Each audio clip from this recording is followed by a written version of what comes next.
Hello friends, नमस्कार। आप सभी को नमस्कार, सभी का वेलकम इस क्लास में। You all are welcome to this class.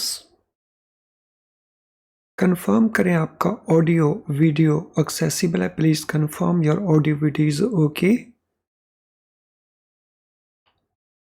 So I am waiting for your confirmation. Confirm कर देंगे आपका ऑडियो वीडियो ओके है, so that we can start. चलिए स्टार्ट करते हैं। सो हम कंटिन्यू करेंगे डिस्कशन ऑन इम्पोर्टेंट क्वेश्चंस जो एनपीए को रिलेट करते हैं। Module C chapter 28 of PPB principles and practice of banking.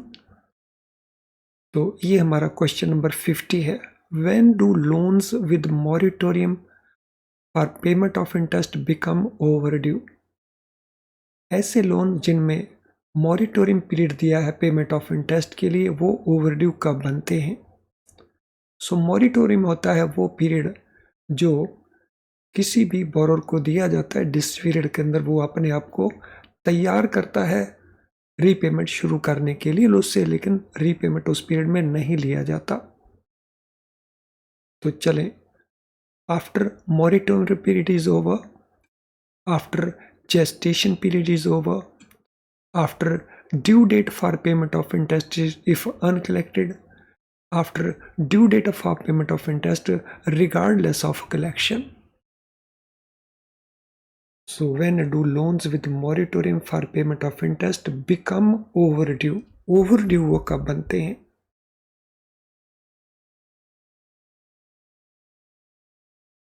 When do they become overdue? Moratorium period के बाद, जेस्टेशन पीरियड के बाद, due date for payment of interest if uncollected उसके बाद, या after due date for payment of interest regardless of collection.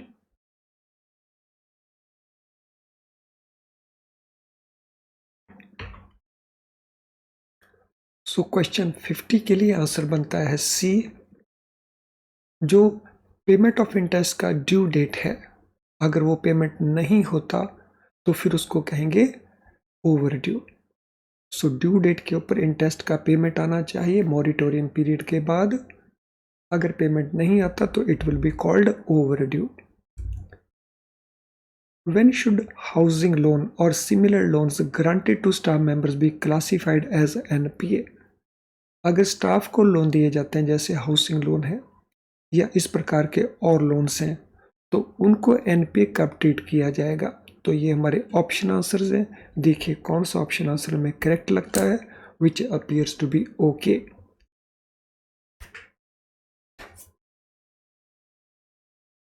Question number 51, what shall be the answer?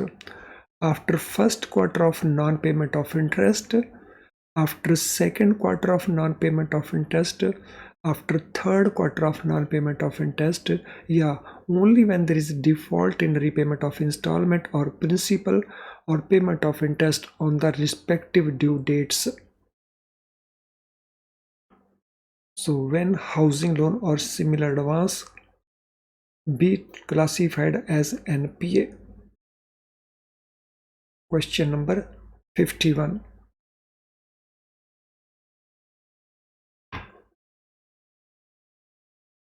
So our answer will be D. Only when there is default in repayment of installment of principal or payment of interest on respective due dates. When should, so वो principal हो या interest हो, तो उसके point of view से, लेकिन यहाँ पे एक कंडीशन हमें ध्यान में रखना पड़ेगा। वो कंडीशन है आफ्टर 90 डेज, आफ्टर मोर देन 90 डेज, यानी सेम रूल्स स्टाफ के ऊपर भी अप्लाई होते हैं जो नॉर्मल रूल्स में अप्लाई होते हैं। तो केवल नॉन पेमेंट ऑफ इंटरेस्ट नहीं, नॉन पेमेंट चाहे इंटरेस्ट का हो, नॉन पेमेंट चाहे प्रिंसिपल का हो, अगर वो ड्यू डेट के ऊपर पे नहीं होते हैं। When is a loan for short duration crop classified as NPA? Short duration crop का जो लोन है उसको एनपीए कब ट्रीट करेंगे? तो ये हमारे ऑप्शन आंसर्स हैं. Read every option carefully. When installment of principal or interest thereon remains overdue for one crop season, when installment of principal or interest thereon remains overdue for two crop seasons, when crop season for the crop is longer than 1 year, when borrower fails to repay the loan within agreed upon time frame, तो उसको NPA कब consider करेंगे?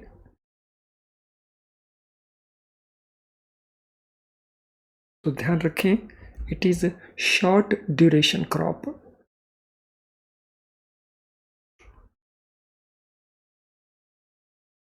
Short duration crop के में part में it will be after 2 crop seasons, यानी answer B will be the right answer.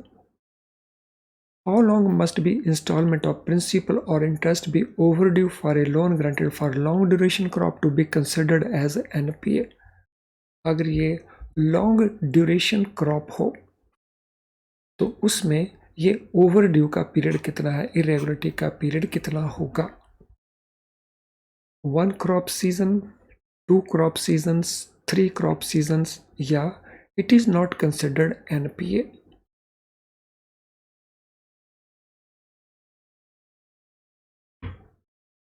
Question number 54. What will be the answer for question number 54? So it will be 1 crop season. Option A is the answer.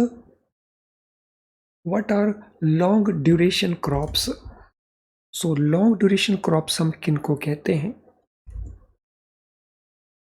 Crop with a crop season longer than 1 year, crop with crop season of 1 year, crop which are not short duration crops, या crop which requires long term loan. तो long duration crops हम किनको कहेंगे? That is the question.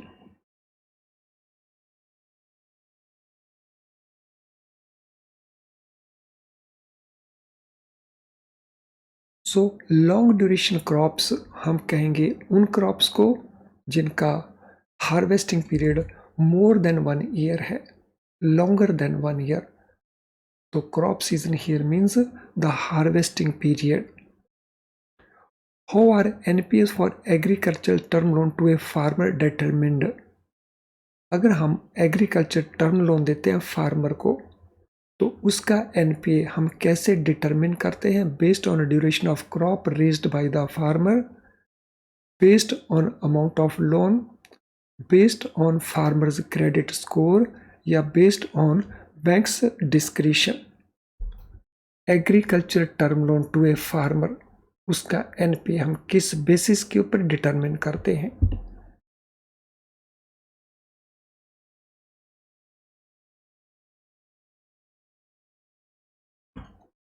Question 56.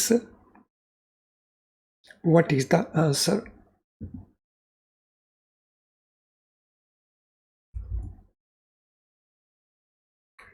Yes, do it quickly, come on. So it is based on the duration of the crop raised by the farmer. So agriculture term loan, for example, अगर उसको tractor का loan दिया है वो agriculture operations के लिए, तो जिस तरह का वो क्रॉप रेज करेगा वो शॉर्ट ड्यूरेशन क्रॉप है या लॉन्ग ड्यूरेशन क्रॉप है. तो question number 57. What relief measure can banks provide to agriculture borrowers in case of natural calamities? अगर नेचुरल कैलामिटी होती है तो उस केस में बैंक एग्रीकल्चर बोरोर्स को किस तरह का रिलीफ प्रोवाइड करते हैं? तो ये हमारे डिफरेंट ऑप्शंस हैं. Read all options carefully.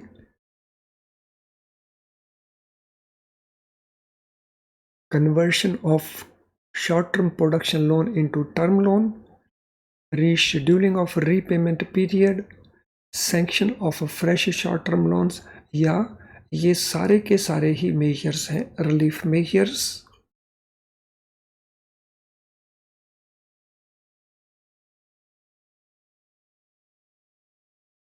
Question number 56.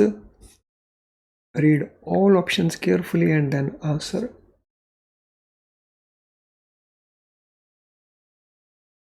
So question 57, sorry. तो answer will be all the above. जो शॉर्ट टर्म क्रॉप लोन्स हैं उनको मीडियम टर्म लोन में कन्वर्ट करना, या लोन्स का जो रीपेमेंट पीरियड है उसको रीशेड्यूल करना, या नया शॉर्ट टर्म लोन सैंक्शन करना, तो ये सारे के सारे रिलीफ मेजर का पार्ट है. How are revised or fresh facilities treated if bank provide relief measure to agriculture borrower? Agriculture borrower के केस में अगर बैंक रिवाइज्ड या नए लोन्स देता है तो उनको कैसे ट्रीट करना, मीन्स उनका क्लासिफिकेशन क्या रहेगा. So they will be treated NPA, they will be treated as current dues, they will be treated as overdue loans, और they are not mentioned in the text. इसके बारे में कोई चर्चा ही नहीं है रूल्स के अंदर. क्वेश्चन 58.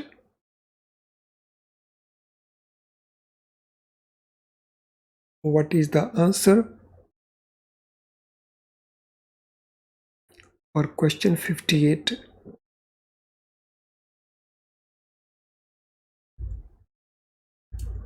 तो आंसर यहाँ पे बनेगा they are treated as current dues. उनको हम ओवर ड्यूज ट्रीट नहीं करेंगे.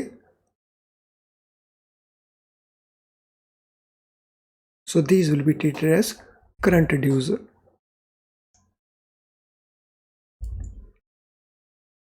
Question number 59. How should banks link interest or install payment in rural housing loans granted to agriculturalists to crop cycles?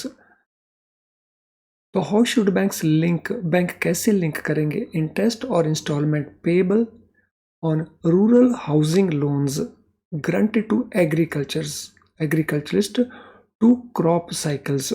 Crop cycle के साथ उनको कैसे link करेंगे. तो ये हमारे डिफरेंट ऑप्शंस हैं. तो read all options carefully and then try to answer.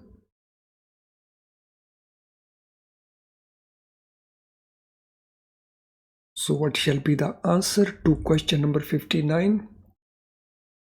By increasing interest installment payable, by linking them to borrower's credit score, by ensuring that interest installment period is linked to crop cycles, by offering grace period of repayment.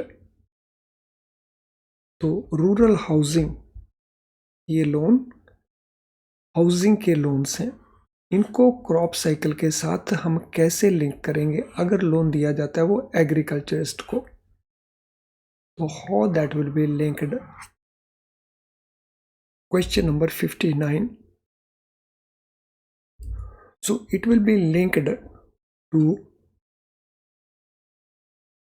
कि interest और instalment तब payable हों जब वो crop cycle के साथ link कर दिए जाए, यानी जब एग्रीकल्चरिस्ट की फ्लो ऑफ इनकम आता है बाय सेल ऑफ क्रॉप, तो उस साइकिल के साथ उसको लिंक किया जाए.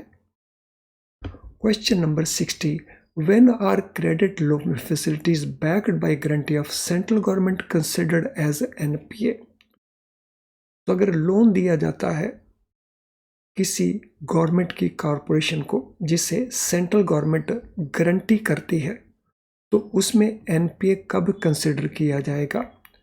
When government repudiates its guarantee, when invoked, when instalment of principal और interest thereon remains overdue for 2 crop seasons, when state government guarantees loans and investment remain overdue for more than 90 days, they are never considered NPA. उनको कभी NPA consider नहीं किया जाएगा. Question number 60. What shall be the answer?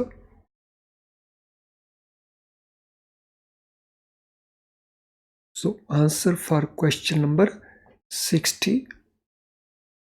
कब उनको treat किया जाएगा.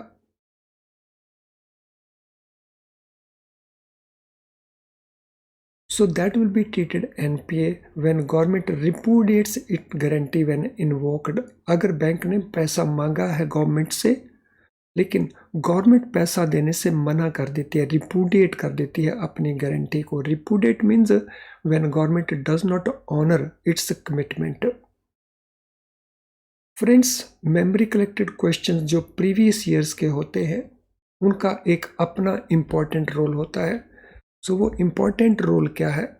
सो सबसे पहले एज ए स्टूडेंट जो प्रिपेयर कर रहा है पेपर को, तो उसको पता चल जाता है कि what type of questions are asked, और अपनी प्रेपरेशन को वो अकॉर्डिंगली रिवीजन के समय मॉडिफाई कर सकता है। सेकेंडली, ये क्वेश्चंस किस मॉड्यूल में से किस चैप्टर से पूछे गए, ओवर ए टाइम पीरियड कौन कौन से मॉड्यूल्स या कौन कौन से चैप्टर्स हैं जिनमें क्वेश्चंस ज़्यादा पूछे गए, तो उसके बेसिस के ऊपर भी रिवीजन को फोकस कर सकता है स्टूडेंट। और तीसरा जो सबसे बड़ा एडवांटेज है, बहुत सारे क्वेश्चंस रिपीट होके आ जाते हैं इन क्वेश्चंस में से। तो अगर आप 2-3 साल के प्रीवियस ईयर्स के क्वेश्चंस को अच्छे से कर लो तो पॉसिबिलिटी है कि आपका स्कोर इम्प्रूव कर सके। और ये अवेलेबल है मेमोरी कलेक्टेड क्वेश्चंस हमारी ऐप के अंदर। तो अवेलेबल रहते हैं ये 10 days before date of exam, exam की डेट से 10 डेज पहले। तो आप इनको यूज़ करें और इनका बेनिफिट ले सकते हैं। चलिए फ्रेंड्स, आगे कंटिन्यू करते हैं। For post-shipment credit extended by banks, which organization introduced a guarantee cum refinance program?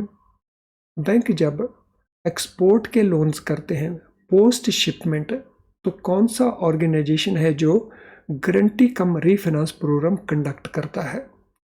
Reserve bank of India, ECGC, Exim bank या सीआईसीज?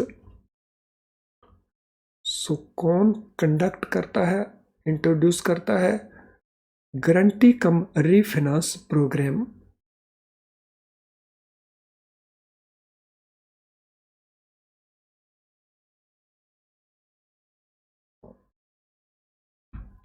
सो this is done by Exim bank.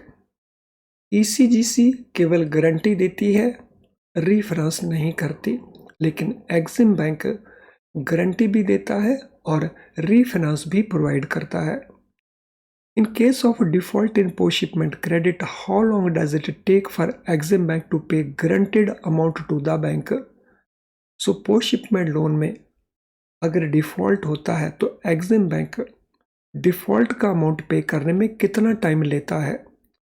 10 days, 20 days, 30 days या 40 days? Question number 62। How much period is taken by Exim Bank? तो Exim bank लेता है period of 30 days to pay the default amount to the bank. When can a loan for export project finance be treated as non-performing asset for asset classification and provisioning purpose? अगर वो export loan है लेकिन export project finance है, एक होता है normal export loan, एक होता है एक्सपोर्ट प्रोजेक्ट फाइनेंस, तो उसको एनपीए कब ट्रीट किया जाएगा? तो ये हमारे ऑप्शन आंसर्स हैं। So read all options very carefully and then try to answer. When importer has paid the dues to the bank abroad, but bank is unable to remit the amount due to political developments. When importer fails to pay the due to the bank abroad, when a lending bank is unable to establish through documentary evidence that importer has cleared the dues in full, या इनमें से कोई भी नहीं। हमने बताना export project finance को NPA कब क्लासिफाई किया जाएगा, इन केस ऑफ डिफॉल्ट एटसेट्रा।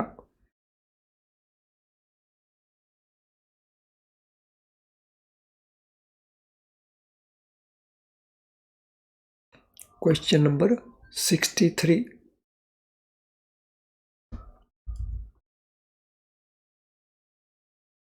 सो 63 का आंसर बनेगा ए, when importer has paid the due to bank abroad but bank is unable to remit the amount due to political developments. So when can advance for export project finance be treated as non-performing asset for asset classification purpose?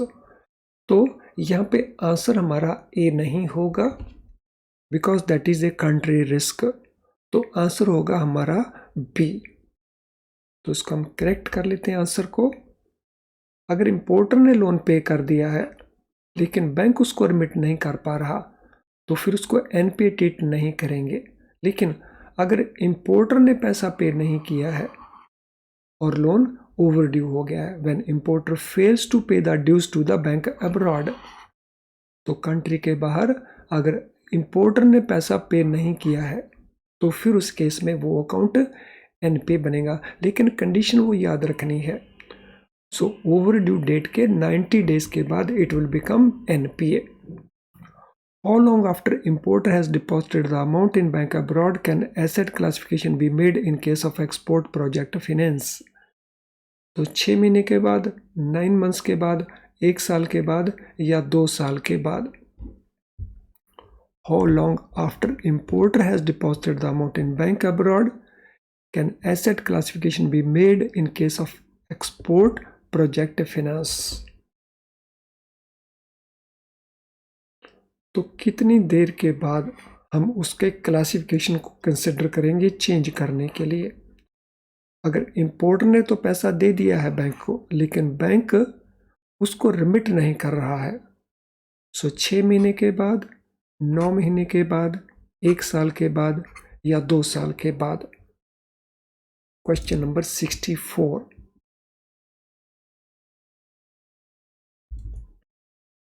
तो answer here is 1 year.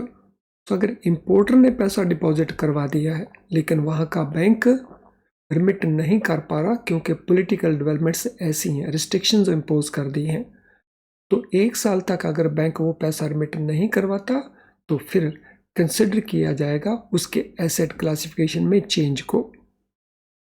What are asset classification and provision requirement in respect of a transaction involving a transfer of loans according to Reserve Bank of India?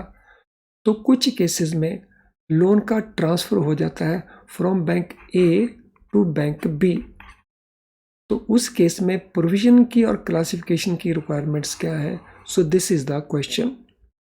So let us see the options.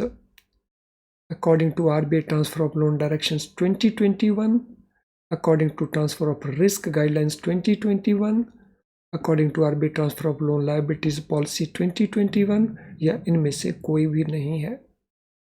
तो what are the asset classification provisioning requirements in respect of transactions? तो इनमें से किन rules के मुताबिक ये requirement होगी asset classification और प्रोविजनिंग की? तो उन डायरेक्शंस का नाम क्या है? That is what we have to tell. RBI की transfer of loan exposure directions, या transfer of loan risk guidelines, या transfer of loan liability policy. So answer हमारा रहेगा A, transfer of loan exposure directions 2021, जिसमें rules बताए गए हैं कि अगर एक बैंक से दूसरे बैंक में अकाउंट ट्रांसफर होते हैं तो उसके ऊपर एसेट क्लासिफिकेशन के और प्रोविजन के जो रूल्स हैं कैसे अप्लाई होंगे। When will a credit card account be treated as NPA? अगर वो क्रेडिट कार्ड अकाउंट है तो उसको NPA कैसे ट्रीट किया जाएगा? तो ये हमारे ऑप्शन आंसर्स हैं। सो देखिए which is the best one. When minimum amount due is not paid fully within 60 days from payment due date mentioned in the statement. So when due amount is not paid within 90 days, when due amount is not paid in 120 days, and when minimum due amount is not paid within 180 days. Question number 66. What shall be the answer?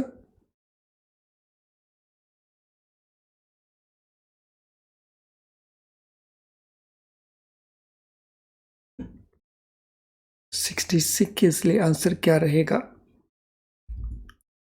So answer रहेगा B, क्योंकि NPA का जो condition है criteria मोर than 90 days का ही है in all cases.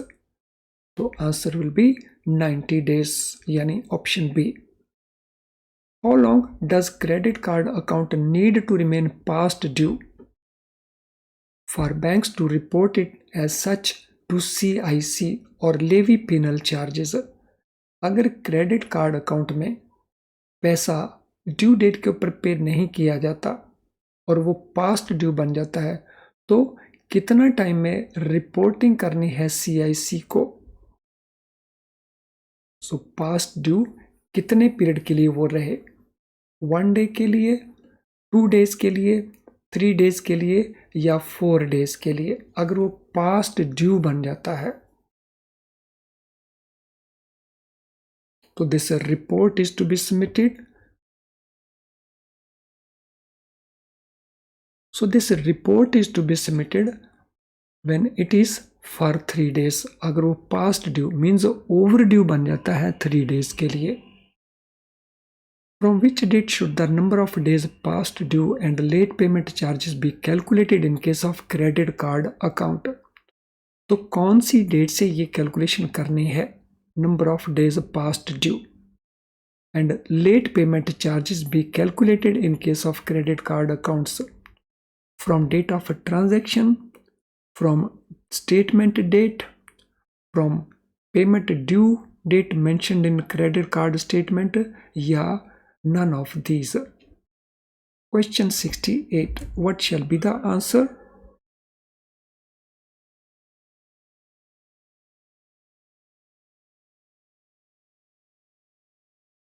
So 68 में answer क्या बनता है? तो answer here will be from payment due date mentioned in the credit card statement. That is option C is the answer. When can substandard account be upgraded to standard category after being restructured? अगर किसी NPA loan को, substandard loan को restructure किया जाए तो वो वापस standard category में कब आ सकता है? So what is that time gap? After 6 months, after 1 year, after 2 years या after 3 years? So from sub standard category back to standard category जो अपग्रेडेशन है, कितना पीरियड होगा रिस्ट्रक्चर्ड लोन के केसेस में?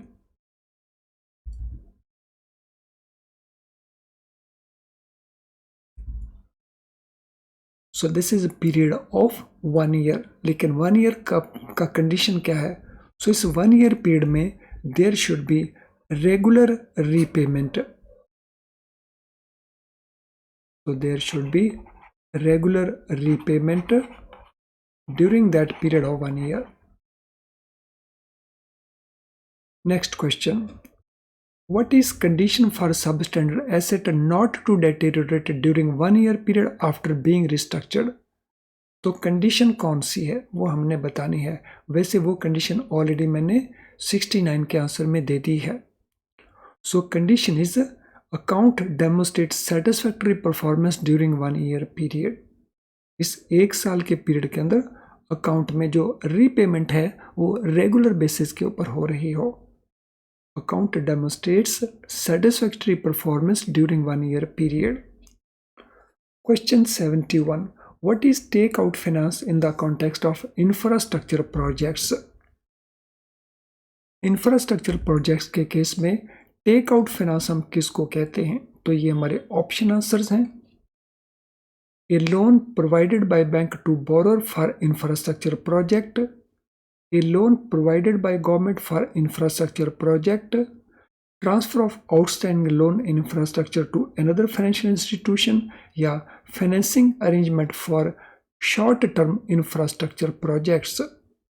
सो टेक आउट फाइनेंसिंग इनमें से कौन सा स्टेटमेंट एक्सप्लेन कर रहा है? Question 71 and it is last question. So which statement is explaining the take out finance? So this is statement C. Outstanding balance को एक दूसरा इंस्टीट्यूशन टेक ओवर कर लेगा, उसको ट्रांसफर कर दिया जाएगा at a pre fixed date. तो answer C is the right answer here. Friends, before I wind up this session, इस सेशन से रिलेटेड अगर आपका कोई भी क्वेश्चन हो तो इस वीडियो के कमेंट बॉक्स में आप उसको डाल सकते हैं। लेकिन अगर आपकी कोई जनरल क्वेरी है तो उसे आप इस ईमेल आईडी के ऊपर मैसेज पोस्ट कर सकते हैं। इसके अलावा अगर आप कोई आपकी क्वेरी को पोस्ट करना चाहते हैं तो हमारी ऐप का जो मैसेज बॉक्स है, उस मैसेज बॉक्स में भी आप अपनी क्वेरी को पोस्ट कर सकते हो। तो चलिए अब वाइंड अप करते हैं इस सेशन को। हम अगले सेशन में मीट करेंगे। Thank you friends, all the best.